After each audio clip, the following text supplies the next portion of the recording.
বাংলা চলচ্চিত্রের জনপ্রিয় অভিনেতা সালমান শাহ মামলায় এবার আদালতে স্বীকারোক্তিমূলক জবানবন্দি দিয়েছেন আসামি। খলনায়ক ডন বিমানবন্দর থানায় ভারপ্রাপ্ত কর্মকর্তা এই তথ্য নিশ্চিত করেছেন।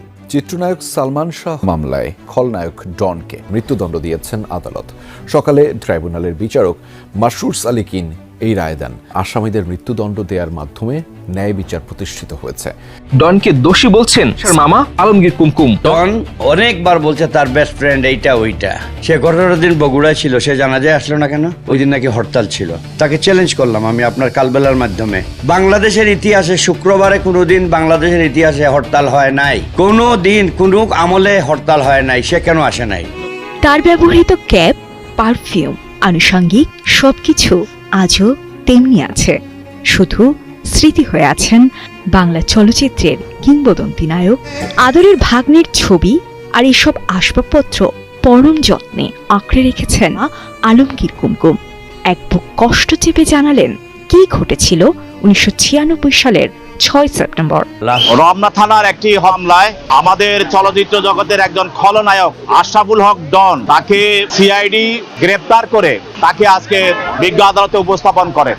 জনপ্রিয় চিত্রনায়ক সালমান শাহকে দুনিয়া থেকে নিষ্ঠুরভাবে শেষ করে ফেলার ঘটনায় জানা গিয়েছে খলনায়ক ডন এর সাথে পূর্ব শত্রুতা এবং অবৈধ সম্পর্কের জের ধরেই সালমান শাহকে অত্যন্ত নিষ্ঠুরভাবে দুনিয়া থেকে শেষ করার জন্য 12 লাখ টাকার একটি চুক্তি করে এবং ডন ও তার সহযোগীরা প্রথমে সালমান শাহকে অচেতন করেন, পরে চিত্রনায়ক সালমান শাহকে অত্যন্ত নিষ্ঠুরভাবে দুনিয়া থেকে শেষ করে দেয় এবং পরবর্তীতে ঘটনাটিকে ভিন্ন খাতে রূপ দিতে তাকে সিলিং ফ্যানের সঙ্গে ঝুলিয়ে দেয়।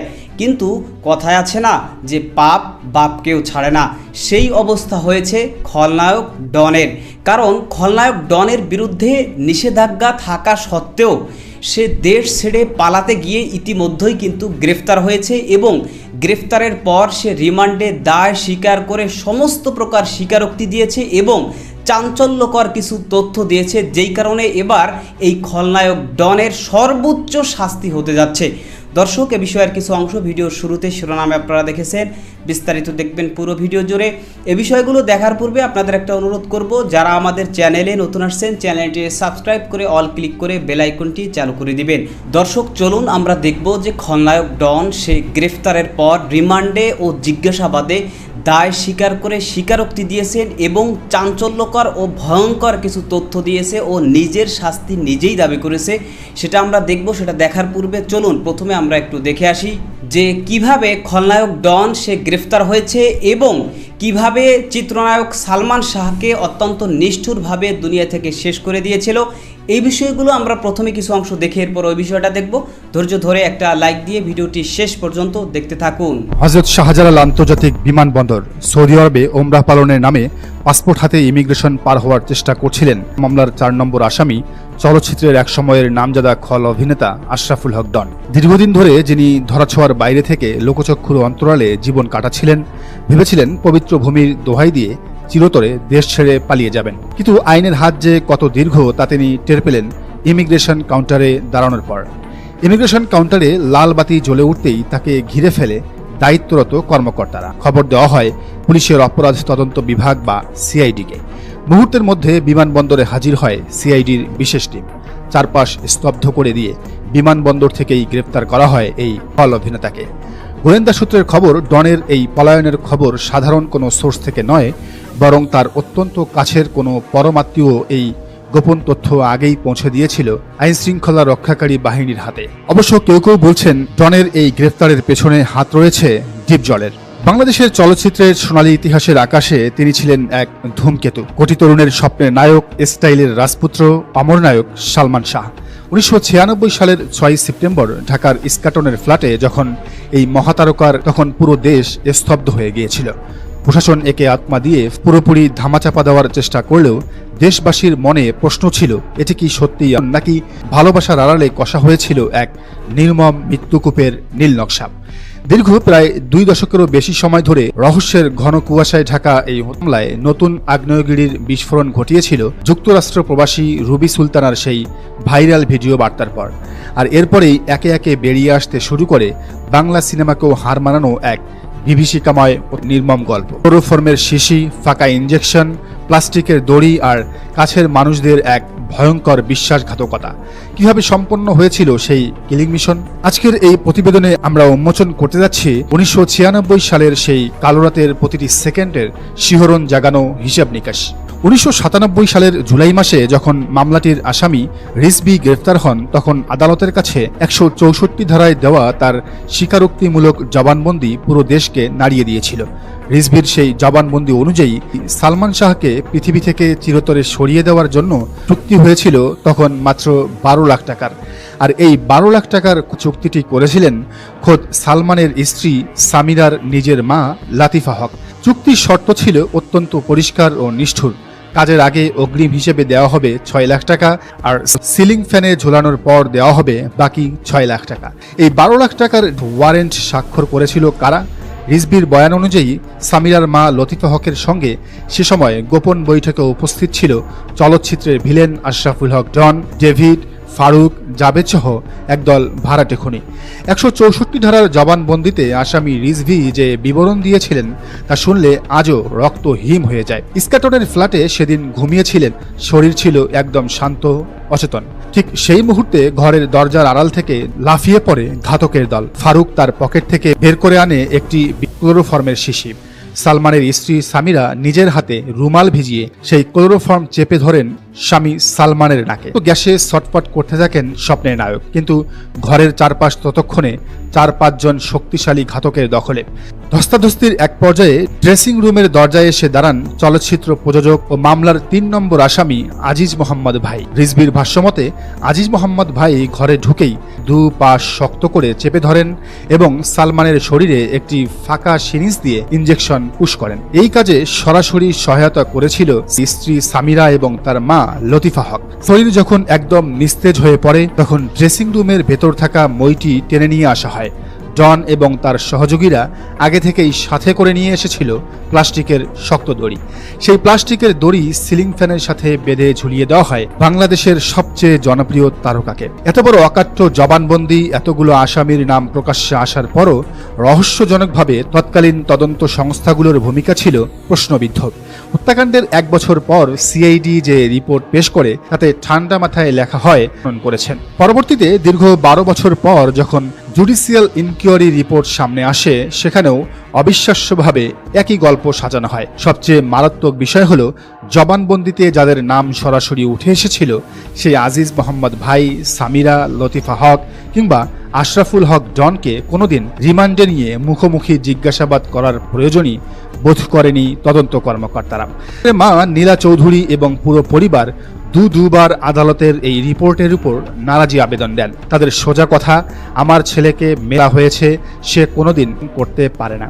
2015 সালে র্যাবকে যখন নতুন করে তদন্তের দায়িত্ব দেওয়া হয়, তখন আইনি জটিলতার দোহাই দিয়ে আবারও সেই তদন্ত থামিয়ে দেওয়া হয়। পরবর্তীতে 2016 সালে মামলাটি নিম্ন আদালতে ফেরত গেলে তদন্তের নতুন দায়িত্ব পায় পুলিশ ব্যুরো অফ ইনভেস্টিগেশন বা পিবিআই। 2020 সালে পুলিশ ব্যুরো অফ ইনভেস্টিগেশন বা পিবিআই যখন তদন্ত প্রতিবেদন জমা দেয়, সেখানে দাবি করা হয় বাংলা সিনেমার জনপ্রিয় অভিনেত্রী শাবনূরের সাথে অতি অন্তরঙ্গতা এবং স্ত্রীর সাথে পারিবারিক কলহের জেরে করেছিলেন। কিন্তু এই আত্মের গল্প দেশের কোটি কোটি ভক্ত ও সালমানের পরিবারের কাছে গ্রহণযোগ্য হয়নি। সালমানের মা নীলা চৌধুরী ও পরিবারের দীর্ঘদিনের সোজা দাবি, স্ত্রী সামিরা হকের সাথে চিত্রজগৎ ও বাইরের বেশ কয়েকজন প্রভাবশালী ব্যক্তির অনৈতিক ও পরকীয়ার সম্পর্ক তৈরি হয়েছিল। আর এই সম্পর্কের গোপন সত্যি জেনে ফেলাতেই চিরতরে দুনিয়া থেকে সরিয়ে দেওয়া হয়েছে। পরিবারের এই দাবির প্রেক্ষিতে পরবর্তীতে বিজ্ঞ আদালত পিবিআইয়ের সেই চূড়ান্ত প্রতিবেদন সরাসরি বাতিল করে দিয়ে এটিকে একটি পরিকল্পিত হিসেবে গ্রহণ করার ঐতিহাসিক নির্দেশ দেন। তদন্ত সংশ্লিষ্ট সূত্রে ধারণা করা হচ্ছে, হত্যাকাণ্ডের আসল আসামিরা অর্থাৎ সামিরা ও ডনরা নিজেদের পিঠ বাঁচাতে এবং মূল ঘটনা থেকে মানুষের নজর ঘোরাতে সুচতুরভাবে পর্দাকন্যা শাবনূরকে বলির পাঠা বানিয়ে ফাঁদে ফেলার অপচেষ্টা করেছিল। যুক্তরাষ্ট্র থেকে প্রকাশিত রুবি সুলতানার সেই রোমহর্ষক ভিডিও বার্তায় কি তবে এই মামলার সবচেয়ে বড় টার্নিং পয়েন্ট? রুবি সে সময়ে জানিয়েছিলেন যে তিনি এই ঘটনার আদ্যপান্ত জানেন। আসামিরা ফ্ল্যাটে ঢোকার আগে নাকি এই রুবির ফ্ল্যাটেই গোপন বৈঠক করেছিল। বাদীপক্ষের জ্যেষ্ঠ আইনজীবী ফারুক আহমেদ আক্ষেপ করে বলেন, আসামি রিজভী যখন জেলে ছিলেন তখন তাকে রিমান্ডে নিয়ে সঠিকভাবে জিজ্ঞাসাবাদ করলে 24 ঘন্টার মধ্যেই পুরো জট খুলে যেত। কিন্তু অদৃশ্য কোনো এক মহাশক্তির ইশারায় ঘাতকদের সবসময় আড়াল করে রাখা হয়েছিল। 12 লাখ টাকার লোভ, দাম্পত্য কলহ নাকি চলচ্চিত্র জগতের ভেতরের নোংরার রাজনীতির বলি হতে হয়েছিল স্বপ্নের নায়ক শাহকে? মৃত্যুর 3 দশক কেটে গেলেও আজও সাধারণ মানুষের হৃদয়ে এই প্রশ্ন এখনও ঘুরপাক খাচ্ছে। বিমানবন্দর থেকে আশরাফুল হক ডনের গ্রেফতার কি তবে আত্মার বিচারের প্রথম ধাপ, নাকি আবারও আইনি ফাঁকফোকরে হারিয়ে যাবে এই চাঞ্চল্যকর বিচার? বাংলাদেশের কোটি কোটি ভক্তের একটাই দাবি, আর কোনো ওজোর অজুহাত নয়। এবার উন্মোচিত হোক 6 সেপ্টেম্বরের সেই কালো রাতের আসল সত্যি। প্রিয় দর্শক, বিষয়টিকে আপনি কিভাবে দেখছেন? আপনার দেখা সবচেয়ে পছন্দের মুভি কোনটি? জানান আপনার মতামত। চিত্রনায়ক সালমান শাহকে যেইভাবে নিষ্ঠুরভাবে দুনিয়া থেকে শেষ করে দেওয়া হয়েছে, এই ঘটনায় সালমান যাও যাও যাও ওই যাও বাবা, ওই যাও।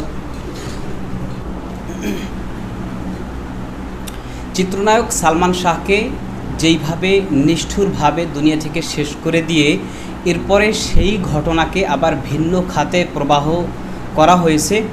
তো এই বিষয় নিয়ে কিন্তু সালমান শাহের ভক্ত যারা, তারা এতদিন ধরে আন্দোলন করেছে, তারা দাবি জানিয়েছে এবং সালমান শাহর আত্মীয় স্বজন, পাড়া প্রতিবেশী তারা সকলে মিলে সালমান শাহের যেই ঘটনা, এই ঘটনায় যেন ন্যায় বিচার পায় সেজন্য তারা চেষ্টা করেছে। এবং যেই কারণে কিন্তু বর্তমানে মানে এর আগে এই ঘটনায় অর্থ সম্পদের মাধ্যমে বা টাকা পয়সা দিয়ে এই মামলাকে ধামাচাপা দিলেও বিএনপি সরকার ক্ষমতায় আসার পর বা বাংলাদেশে 24-এর গণঅভ্যুত্থানের পর থেকে আবারও এই ঘটনা নিয়ে এদেশের সালমান শাহের যারা ভক্তবৃন্দ তারা অনুরোধ জানিয়েছে এবং তারা এই বিষয়ে ন্যায় বিচার করার জন্য তারা আবদার জানিয়েছে। যেই কারণে কিন্তু আদালতের পক্ষ থেকে এই সালমান শাহের ঘটনায় যারা অপরাধী তাদেরকে দেশ ত্যাগে নিষেধাজ্ঞা দিয়েছে এবং দেশ ত্যাগে নিষেধাজ্ঞা দেওয়ার পরেও